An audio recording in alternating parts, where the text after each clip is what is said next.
Let me turn this on. All right, I'm good. I'm doing here another interview with one of our Marty L. King Award winners. So today I am talking to Ken Larson. Ken, why don't you introduce yourself and tell us a little bit about your history with RIA? Oh, sure. Okay, so thank you for having me on the show. It's good to be here. My name is Ken Larson. I'm a restorer that has been in the industry since 1978. So I've got over 4 decades of experience doing this. I originated in Vancouver, British Columbia, Canada, and I had my own restoration firm there for 20 years. In the year 2000, I sold my business and I married an American and moved to the United States. And I lived in California for several years, then Seattle for a few years, then Dallas, Fort Worth, Texas for another 7 or 8 years. And then I moved to Florida, where I currently reside in Destin, Florida. And I am a consultant and instructor for IICRC courses, RIA courses, and ACAC courses. And yeah, that's my background. What's your favorite course to teach? Oh, my favorite course on the subject of water damage restoration. That's my most passionate subject. And I've done a lot of research and study on it and have been able to produce a book that is used in court cases and Purdue University and all of the other courses that restorers would take in order to get their certifications in the subject of restorative drying. So you wrote the book on it? Well, yeah, you know, people have said that, but I think that I wrote one of the books on it. I have one angle that I'm sure many other people have other angles that are worth considering and exploring as well. Wonderful. So one of the reasons we are talking is that you are a Marty L. King Award winner. What year did you win? I won in 2017, I believe. Okay. I got the award number 32. Number 32. Very proud of that and very honored to have received it. So tell me a little bit about what it was like that night as it unraveled, the mystery unraveled. Did you figure out it was you, or are you one of the people that left the room and everyone had to go chase you down and get you back in? No, that was the one that I had the honor of giving to the next Marty Award recipient. Yeah, that person didn't realize he was getting the award that night, and he left the room for until the last 30 seconds when he was supposed to be up on the stage. Oh my goodness, that was a nerve-wracking experience because you can't blow the experience for the guy, right? He's going to be up there, but yeah, he didn't realize he was getting it at that time.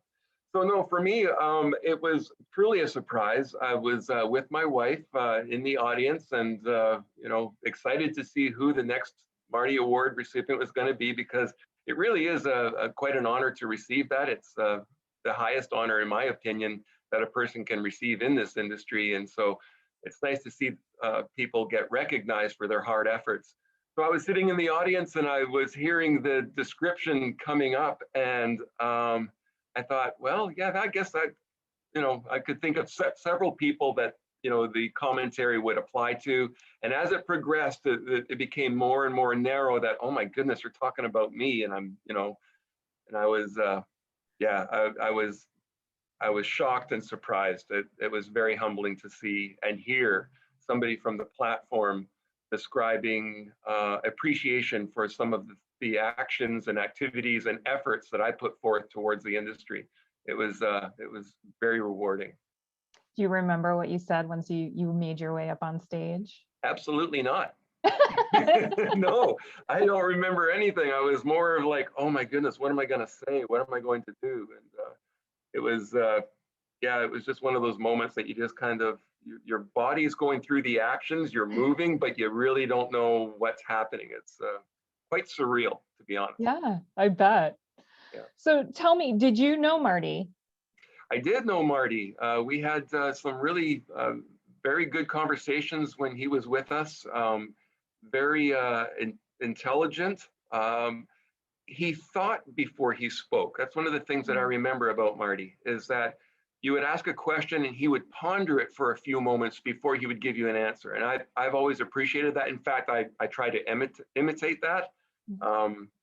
being Canadian, we have a tendency to speak and then think about it later. And that's not always a smart strategy. I'm a New Yorker, I'm the same. Yeah, I know, right? We just kind of talk and then go, oh, wait a minute, I could have done better with that. But no, Marty was, that's one of the things I remember about Marty. Even during his education, one of the messages I'll never forget that he had was, when someone alleges that you said something, you should be able to have the conviction to say, no, I never said such a thing. So the question is, how would you know that you never said such a thing? And Marty's reply was, because I have made a career out of disciplining myself to use certain expressions and express myself in a certain way. I am a consultant, and that's why I know I never would have said what you allege I said, because I have trained myself to respond to certain questions in a certain fashion. And in Marty's words, he says, you need to be able to vigorously defend yourself in the face of allegations that you know are simply not true. And you do that by your day-to-day training and your consulting activities to use certain expressions and avoid certain other expressions. And so that's one of the ways in which you can be more effective with your communication and be able to defend yourself in the event that somebody alleges you said something that you know to be false. Wow, that is an amazing piece of advice. It's one, you think in those technical classes, you're so focused on the process and the procedure and the safety. Yeah, you don't think about the communication as much. So it's wonderful to hear that he was so focused on that as well in his education pieces. Yeah, he had many of such learning messages or teaching points. And I think that's part of what made Marty such a legacy in our industry, is that the counsel and the advice and the manner in which he communicated messages were eloquent.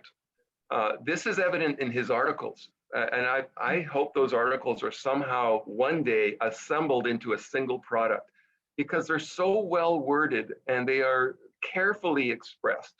He was a real skilled communicator in writing. Now, on the stage, he probably could have had a little more enthusiasm. He tended to have extraordinarily good information, but his style of communication on the stage was very dry. But on paper, my goodness, was he ever an effective writer? And I've appreciated him for that. So setting that standard with the written communication for the industry, sort of saying, like, we need to be clear, we need to be understandable, but we also need to be worth reading. Yeah. And he did. He had subjects that he wrote about that you would not have ever seen discussed in a magazine or a trade journal before. Things that involved ethics, ethics and morality in our day-to-day activities, and doing the right thing, and speaking for the job rather than the interests of your customer or the insurance company or some other third party. Speak for the structure. He had really good platforms upon which he built his messages and researched subjects. It was all about the building's needs rather than the benefits or efforts to try and benefit the policyholder or the insurance company. It's about the building. Stay true to the building. What a lovely intention. That's so nice to hear. Yeah. So we've talked a lot about Marty. I'd ask, is there any particular reason you think the industry, besides for all the beautiful thoughts you've given us already, is there a reason you think the industry decided it's worth naming an award after him? What did he exemplify to RIA? Oh, wow. I haven't given that any thought. Okay, we can pause there for a second. That's an important question, and I got to get that answer right. Why Marty King is what you're saying? Why did what makes the Marty King Award so special? Yeah. And why him? Hmm. Okay. I Yeah, I think I know how I'm going to reply to that. So we can just pick it up from here, right? Yeah, totally. You can just plug it in, turn it on, turn it off, whatever. Yeah. So here's my thought. Marty King has a very strong place in the history of the restoration industry. He was the first individual to create an extremely high level accreditation called the Certified Restorer Program. Yes, we had the IICRC courses in the past, and we might have even had some RIA education opportunities prior to the Certified Restorer Program. But Marty King put together and had a vision for a credential that would distinguish the very elite students of the subject of mitigation and property restoration. And he built that education on a platform of ethics. And the whole subject of ethics is another in-depth subject, but at the end of the day, doing our restoration work ethically without clandestine agendas. It was honest and true to the needs of the project. These are important foundations upon which a contractor should build their restoration protocols. So Marty King had this vision of a grand credential that would distinguish the newly arrived restoration contractors who are learning the ropes from the seasoned professionals. And I think that that's what the CR program actually did, is it created a group of elite restorers, people who have proven that they are authorities on this subject and have distinguished themselves from the industry that way. So since he created that vision and that product, I can't think of a more suitable individual to be naming this credential of a Marty King Award recipient. What does that mean? It's an individual who has given exemplary, has conduct. That's not the way is that. Let me try that again. The Marty King Award. Yeah, I'm screwing this all up. The Marty King Award is an award given to an individual who has given an exemplary example of how to be a restorer that is distinguished from in the contractors who are still learning the process and have not mastered it. I think that the Marty King Award recognizes efforts to that cause, even though it's still an ongoing process that we're always trying to reach that goal. I think that the Marty King Award recognizes individuals who shared that vision for the future, that shared that vision for what a restorer could be, and tried to help Marty develop that demographic of exemplary restorers who hold true to the needs of the project. And I think that that's part of a career-long endeavor to try and get yourself to that point. And when a Marty King Award recipient receives that award, I think it's a way of the industry saying thank you to those individuals who have really gone out of their way to try and improve the industry, as Marty did. It's kind of sharing the stage with Marty, beside him or behind him even, to say that we all share that vision and we're all doing our best to bring that restoration industry to the higher level.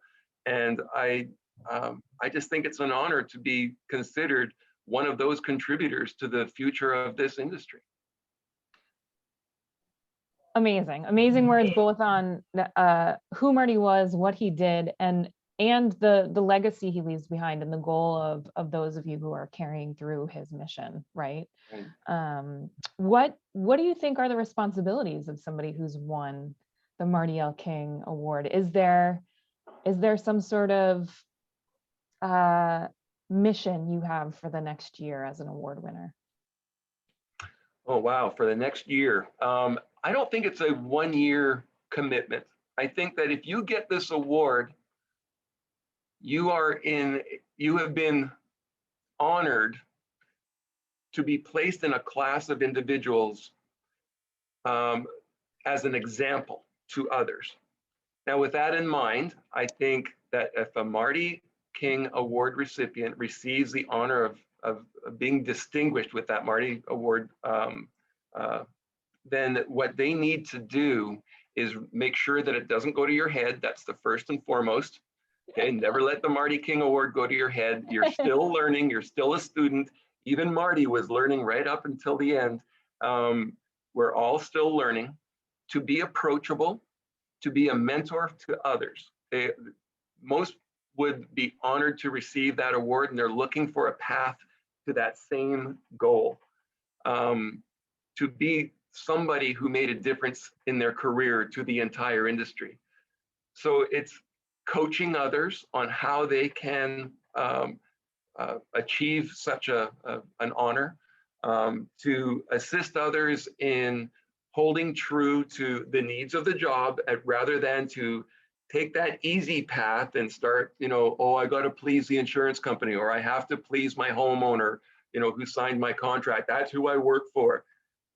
No, I think that there's a greater cause when you're a Marty Award winner.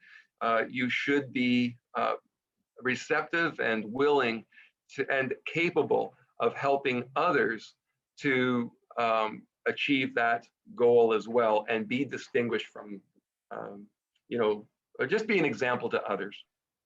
Yeah. You have answered like all the questions within these answers, so I won't keep harassing you, but I guess, is there anything else you'd like to say to either let people know about Marty or the award or the path that got you there? Yeah, I will say that the Marty King Award has seemed to become in some ways a career achievement or a life achievement award. And when I first heard somebody describe it that way, at first I thought, I don't know if I like that description, but I think it is a correct description. It is the type of award that you would be proud to receive as you come to, or you near or approach the end of your career, your retirement age. I'm always pleased to see these young, ambitious restorers who are trying to reach out and get to that end goal as fast as possible. And they might still be in their 30s and possibly their early 40s. But they're so young in the industry still that while they're doing exemplary things, and my goodness, I mean, I could never achieve what they've accomplished by the age of 40. And I look at that and I go, yeah, boy, you're sure doing a lot of good things. But, it's supposed to be like a lifetime achievement award. It's something, you still got all this energy, keep going with this energy. And one day, I promise, you will be recognized one way or the other, whether it's through the Marty King Award or some other award. It's not going unnoticed. If you're a young restorer and you're trying to make a difference, keep going. Just know that people are watching. It doesn't always feel like it, but people are watching. And when you do put forth that effort and you think bigger, think about the whole industry rather than just your own little business and your own little world back at wherever your business is. Those are, very important things to be focusing on. But if you can think about the entire industry and how you can make a difference to everybody's knowledge base, I think that you are on the right path. And so, seriously, I do get this question a lot. What does that path look like? What do I have to do in order to find myself where you are at the end of your career, Ken? And so I will give this information. I think this is a good venue for me to share this information. First and foremost, get your IICRC courses. You've got to have those, okay? Get as many of them as you can, as whatever it is that you're interested in and what you want to have as a foundation to your knowledge base. Get those IICRC courses. It's critical. Become a master restorer and a master cleaner and a master textile. Get those. Then start focusing, or in conjunction with that, focus on your RIA credentials. You can't get to this destination without your RIA credentials. It's a must. You got to have those. So start with those CEC courses like the building science course and content science and theory courses. There's several of those. Get those as a foundation. Then start going for your advanced credentials. things like your water loss specialist, the fire loss specialist, the contents loss specialist, the, what am I missing now? Contents, fire, smoke. The new health, it's a health and safety one, right? No, the health and safety one is an IICRC one. There's also one that's being developed as I'm doing this interview. It's called the environmental remediation specialist. Yeah, That's yeah. right. And then finally, at the end of it, get your certified restorer status. Once you have those, you are now formally educated as one of the elite in this industry. Now, just the education part puts you in a distinguished group that others have they're still trying to get there. Do those courses. Once you have those, and while you're getting those courses, you're going to become aware of different subjects that you would go, man, I wish there was more information about that subject because it's such an obscure subject. Well, research that and write articles. You've got to get your name published, okay? So start writing articles for magazines like Cleaning and Restoration Magazine. If there's other journals that you're passionate about that you like that are in the industry, related journals, yeah, write for those as well, but get your name in front of the industry so that people recognize your name. So that when you are considered for the Marty King Award, you're not an obscure name that nobody's heard of before. You've got to get recognized, okay? So start getting published, right? And then if you really want to, make a difference, you might want to explore the transition from being a restorer to an educator on the subject in some fashion. Now, maybe you're going to go for your IICRC instructor status, or possibly even RIA instructor status. That's great. Try for those. It's all part of getting your name recognized so that you become a brand on its own. Your name becomes a brand. Once you started doing that, then people will start to remember you and talk about you and say, I don't know the answer to your question, Mr. Jones, but I know someone who is. He just wrote an article on it. These are the types of things that get you to that destination. Yeah. And if you're going to start teaching and giving presentations and conferences, that's the other thing. You make yourself available to get on the stage at the RIA conferences. This is another way that you become established as an authority. And then as you do that, that's all leading up to your Career Achievement Award of the Marty King. That's the way I would do it. Beautifully put. And I think you make a really good point of, I think as we start in our careers, we're so insularly focused where we're worried about our company and our results and our customers. And really you have to get to a point where a group like the RIA, where you can get outside your little bubble, I like to say, right? Know other people in the industry, learn those best practices, see what everyone's doing, learn from the masters, right? Learn from the people who've been doing this a long time and have not only written the courses, but have taught them to you. And I think that's why the RIA is so special. And that's why these moments of celebrating people who've achieved so much are so valuable to us as a group. If I may conclude with one comment. Of course. As you were saying that, I was thinking of an expression that I have grown to appreciate, and that is that we all stand on the shoulders of giants. And I stand on the shoulders of Marty King. I mean, he's the foundation of so many of the concepts and knowledge that I have been graciously given by Marty. And, it's not about trying to, be the person who ends their career on the top of the heap.